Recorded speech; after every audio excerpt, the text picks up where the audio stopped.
Governor McKee, as always, a quick two-parter. Rhode Island housing. Despite the fact that thousands of people are attending in-person sporting events around the country, Rhode Island Housing's offices continue, according to their website, to remain closed to the public. This despite a terrible backlog in processing challenging forms in which there is multilingual support often necessary and requires technical background. Is it time for Rhode Island Housing to get serious about this and get to work and maybe mix in a little overtime? Is there any sense of urgency from them whatsoever? Well, I think there is. Like I said, we're still working through some of the federal guidelines. I think we're a little over $20 million that's been dispersed. We still believe that there's a great deal more need than that. And we need to, like I said before, I don't think we want to be breaking the rules, but bending the rules at this point in time makes all the sense in the world to me. We've made that known to the Housing Authority.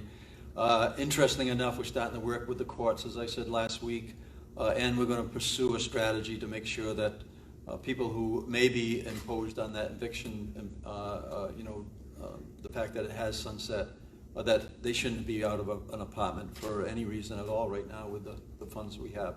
So yeah, all I can tell you is that we are focused on that issue, and we're available to help around housing, and we've made it known that it's an issue that we want those dollars to be distributed as quickly as possible. I'll just repeat that whether it was holding on to the unemployment $300, which was about $350 million to the state that we were able to keep by not eliminating that benefit over the last 3 plus months.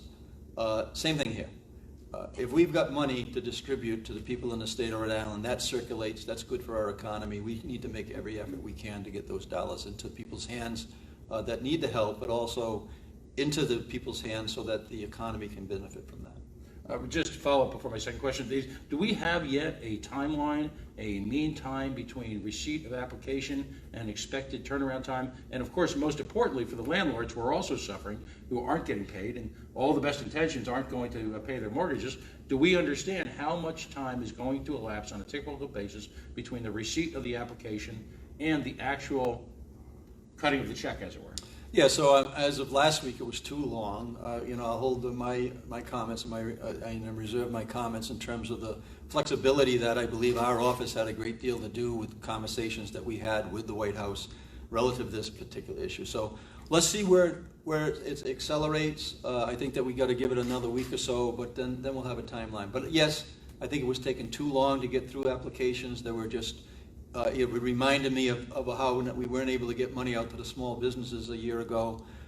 Same thing there, but I think that we've cut through a lot of the red tape. Let's see where that happens, and then we'll evaluate the situation, over the next week or so. And finally, there was a significant protest presence at this Saturday's water fire, ironically from the very people that were being feted, if you will.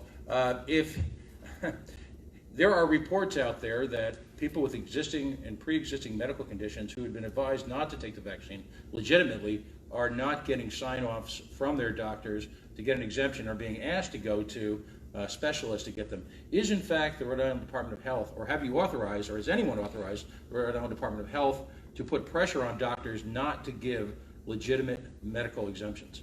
Well, first, I was very pleased to see the overwhelming response at Water Fire on Saturday night was an appreciation of our first responders.